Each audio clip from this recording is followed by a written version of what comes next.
10 seasons of recognizing excellence, 10 seasons of identifying champions. Hello and welcome to Leaders of Tomorrow Season 10. I'm Sunanda Jayaseelan. All of this month and all of this year, we're going to continue bringing you some of the biggest expert voices as we handhold you in your growth journey. On tonight's interview, it gives me great pleasure to welcome on the show an entrepreneur who doesn't need much introduction. She's an instantly recognizable face. She's at the forefront of innovation and everything that's really taking place as far as the medical and the pharma space is concerned. I'm welcoming on the show tonight Namita Thapar, the Executive Director of Emcure Pharmaceuticals.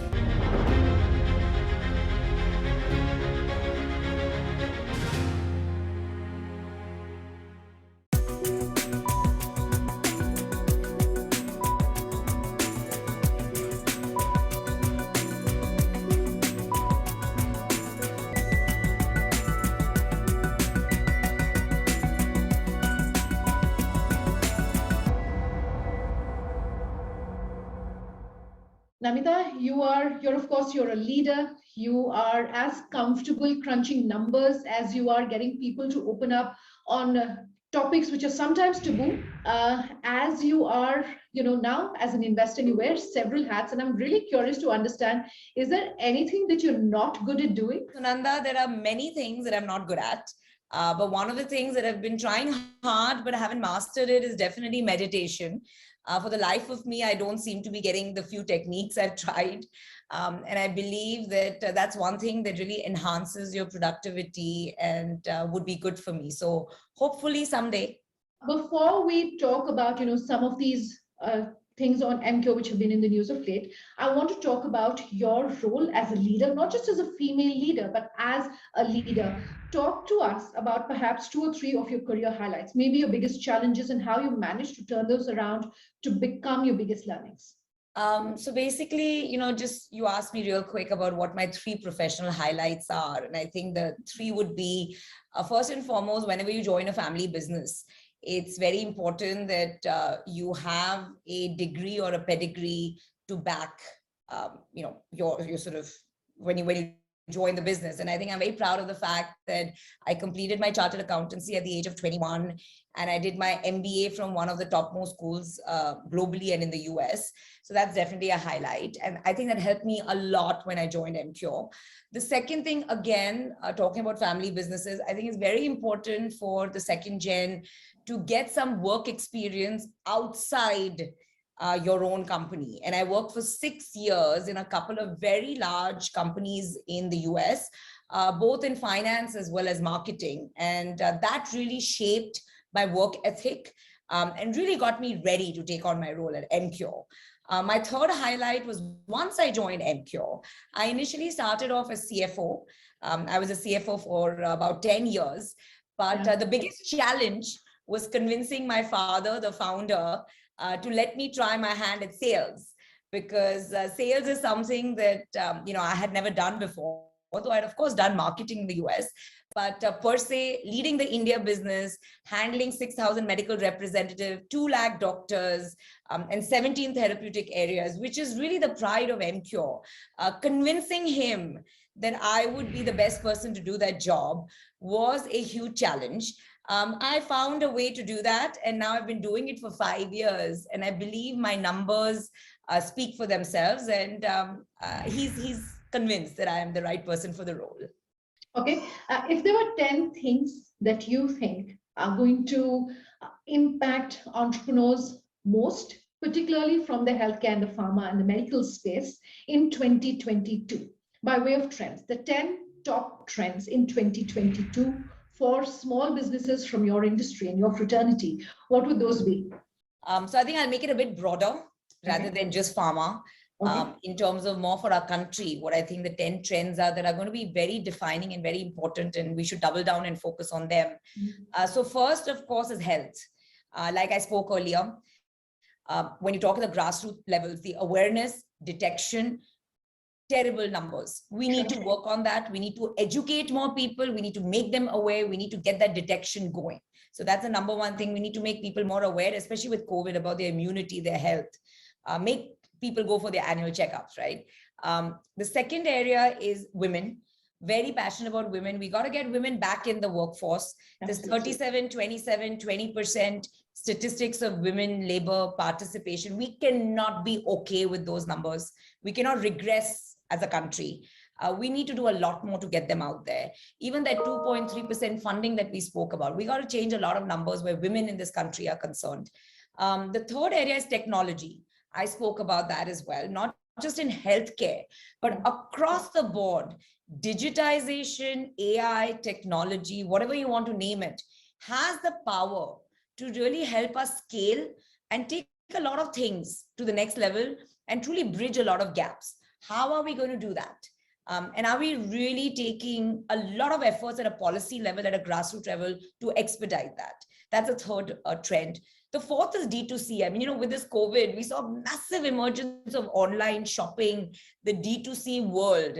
How do we really use that well to make the end consumer purchase and do the right thing and get the best products at the best prices to them? So I think D2C is a very fun trend that's going to emerge. Education. So I run an edtech company that teaches entrepreneurship to 11 to 18-year-olds. That's my passion project on weekends. I've invested in a lot of education companies, again, at a grassroots level. Unless our children don't get educated, we can't hope for a better future, right? And the reality is, just like SMEs and MSMEs, COVID has set us back. And how? I'm a mother of two kids, and this online thing isn't working, let me tell you that. So we need to get our kids back in school, and we really need to get the kids in the interiors, bridge that 2-year setback that they've had because of COVID in education. Environment. Again, what are we leaving behind for our children, right? There are a lot of issues in our country. Healthcare is impacted to a large extent by environment. What are we doing as a country, as responsible citizens, to be educated and do a bit around that? Public-private partnership. I'm happy we're moving in the right direction. It's not at the speed I think we should be moving. A lot of good can come out of public-private partnership. Can we do more to expedite that, right? We spoke about IPOs. We spoke about exits. A connected point to that is FDI. So I think all around, getting those funds into the country, making it easy to get those funds in the country, and then once the entrepreneurial ecosystem has it, making sure the IPOs, they reach that point of IPO, they scale, and the exits are there so there's more credibility. We need to get that on a faster track. Job creation, SMEs, MSMEs have taken a big hit. How can we have more to really help them get back to the pre-COVID level and then to a level on top of that? That is another trend, Sunanda. So I think I've covered about 10 odd trends, but they all have a healthcare angle to it as well. Healthcare touches every aspect of our lives. But these are the things we really need to do to take us as a country to a place in the sun that we truly deserve. Indeed. And let's talk about some of the first and some of the highlights really that have been taking place in Emcure. First off, congratulations. I understand you've received the EUA approval for the launch of, and I do hope I'm getting the name of this right, Molnupiravir. How do you expect really to meet increased demand, one? And two, things are changing as we speak. I know it's unfair to ask you about, perhaps what the next 2 or 3 weeks are going to look like, because we're just in the beginning of the third wave. How are you really anticipating things will perhaps change, though? If you could give us some bit of a crystal ball gazing, and how are you preparing yourself to meet these challenges that are coming up? So Sunanda, COVID has been one of those scenarios where I really wish I had a crystal ball, because there's really been no playbook. We've had to think on our feet. And even with this launch that is coming up in January, we're very excited. We think it has tremendous potential based on customer insights, clinical data, and evidence, which is what at the end of the day, pharma company has to go by facts and science. Yeah. We think this has great potential, but as the COVID situation evolves, we will have to wait and watch. But the one thing we are most excited about is we're at the fag end of our clinical trials for our mRNA vaccine. And that is something that we will be the first in India to launch. Pfizer and Moderna has this, and our results are very promising. So this is something I think the country really needs. And if all goes well, it will be something that India and Emcure will be truly proud of. I was going to come to that next, but what is this process really of being amongst the first respondents to a crisis, to a challenge that no one had imagined would take place? What was that process like? Because for those of you in the healthcare and the pharma space, you didn't have, if I can call it, the luxury like the rest of us have of working from home, of seeing how things are changing and then reacting to it. You had to react to it as it was taking place. What was that process like for you, both as a leader and also as someone in the pharma space? So Sunanda, it's been a roller coaster ride last 2 years because pharma being essential services, we did not work from home. I was in the office from day one, and that's because we cannot possibly have a shortage of medicines. Yeah. Supply chain and manufacturing were extremely critical. And I cannot even begin to explain the paranoia that people had last year, and getting them to just show up to the manufacturing facility, making sure that there's no shortage of essential medicines. Like I said, there was no playbook. And here I'd like to give tremendous really compliment our HR team, our business leaders, our IT team that empowered people to work from wherever they are to really make sure that we manufactured, and not just manufactured, but when the entire supply chain was disrupted, we made sure that things reached the right corners of India. And I think to me, that was a great leadership lesson on something that I always believed in, but I saw it in play, in execution during the initial months of COVID, which is, as a leader, when you empower people, magic happens, right? So we didn't have any rules. We didn't know what to do, but we just trusted our people. We trusted our HR team to go get the people on board. We trusted our IT team to make working from home seamless. We trusted our 6,000 medical representatives to go to every Dr. Pan idea and give those PPE kits and other supplies that were completely non-existent at that time. And Sunanda, each and every metric that I told you, every department, every function delivered, and not only delivered, but they did things way beyond what we as leaders had expected. So it was truly a time where we as leaders came in, but we were more as mentors, as coaches. We empowered our people, and we just saw the magic happen. I'm going to slip into a short break on that note. Back in just a moment.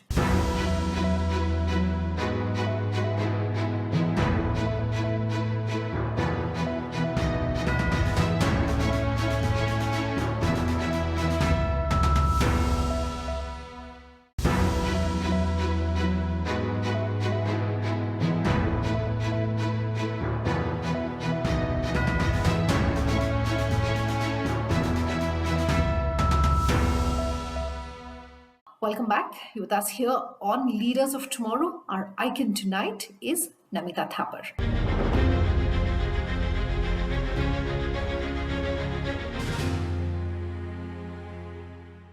On the part of the pharma industry, I'm curious to also understand from you, there's been criticism, if I can call it that, of the pace at which vaccinations have taken place. Even as we speak, we have unused vaccines that are stockpiling. Even as people are hoping for a booster dose, there seems to be not much clarity, at least officially, on a booster dose. Do you think we could have moved faster? And now for the third wave, as you're preparing, and as we're in the middle of the third wave, what perhaps should we do differently as a country to ensure that more and more people are getting vaccinated? I think, in my opinion, I'm sharing all my personal opinions. Yeah. So with a caveat of that, I definitely think that more awareness, more education around vaccination is important. But at the end of the day, we have to remember, Sunanda, it's a personal choice, right? There are believers, there are non-believers, and we have to respect that about people. So on our part, as pharma companies, as government, we have to show strong medical evidence. We have a lot of data. The data should convince people. We have to do mass education in very layman terms of this data.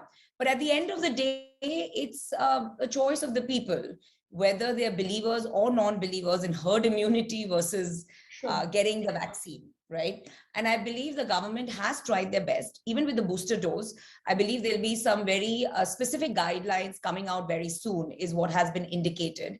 And we all look forward to that. Okay, let's talk about your IPO. First and foremost, again, congratulations on the IPO process. Just talk to us about what that perhaps journey was like. I'm sure it's not been an easy one for any company, more so for someone who's in the pharma space because there's so many regulations, etc. What's that process been like? What's your learning been like? Like I said initially, for me, it's been a roller coaster ride. When I joined 14 years back, we were a 500 crore company. Today, as we go public, we're a 6,000 crore company. We have over 10,000 employees. We're in 70 plus countries. So Emcure is a fabulous growth story. And we're one of those companies that's really diversified in every sense. Whether you talk about it geographically, whether, like I said, presence in 70 plus countries, whether you talk about it in terms of the mix of business that we have. It's a phenomenal story of entrepreneurship in our country because my father is a first-gen entrepreneur. I, as a daughter and as a professional, have seen him go through a lot of setbacks and failures, and he's emerged more positive, stronger, more power to him. So I think IPO is something that will showcase Indian entrepreneurship in the form of Emcure's growth story. At the same time, we've had two investors who backed us. We had Blackstone initially. Now we have Bain. They have been fantastic partners, fantastic strategic investors, and we owe it to them at some point to give them exit as well. So both, from an emotional angle of showcasing Indian entrepreneurship, from a professional angle of giving visibility to brand Emcure Pan India, as well as an exit to fantastic investors. An IPO is the right thing at the sort of journey we're at as a company right now. And we are very excited about it and are looking forward to it. If there are maybe 2 or 3 reasons or 3 or 4 reasons that through this interview you would like to tell our viewers about why they should be looking at the IPO route or the capital markets, what would you like to tell them? The reality is that if people want to believe in entrepreneurship, if people want to invest in entrepreneurs, a very defined and successful exit is important.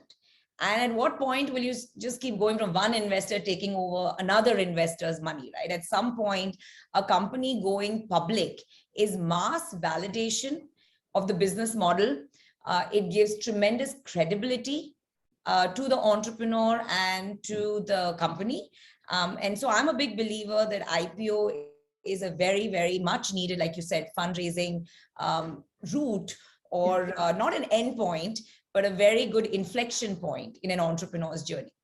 Okay, I just want to push that point forward and talk about the fact that if you look at the listing on BSE SME, you only have about 359 companies, which as of today are on the BSE SME. India has 63 million SMEs and MSMEs. What's holding India's small businesses back from looking at listing? We're of course talking of that 63 million, there are very small companies as well. But keeping those aside, why aren't we seeing more businesses listing? When I interact with a lot of SMEs and MSMEs, again, like we spoke about vaccination or COVID, education is a big issue. Sure. People are just baffled by the number of paperwork they have to go through for getting some approval or for, getting some understanding, some basic regulation change. So I think you're absolutely right that India's economy, India's growth story is going to be defined by the SMEs and MSMEs. They have taken the biggest setback, unfortunately, due to COVID. It's going to be a very, very painful, long, uphill battle for all of them. What they need are two things. They need a lot more government support. They need a lot more ease of business support from the government. Two, they need a lot of service infrastructure in the form of people guiding them through all these, paperwork, nuances, regulatory issues that I genuinely feel at times become so overwhelming that they hold people back from really going to the next level. So I know we've gone up a lot, and our PM keeps talking about ease of business improving, but it has to improve a whole lot more if you want to see more SMEs, MSMEs go to the next level. And like I said, you can't repeat enough how detrimental COVID has been for that essential sector. That's all we have for tonight's show. Thanks for watching. Our contact details are on your screens as we speak if you have any feedback for us. Thanks for watching. Have a good night.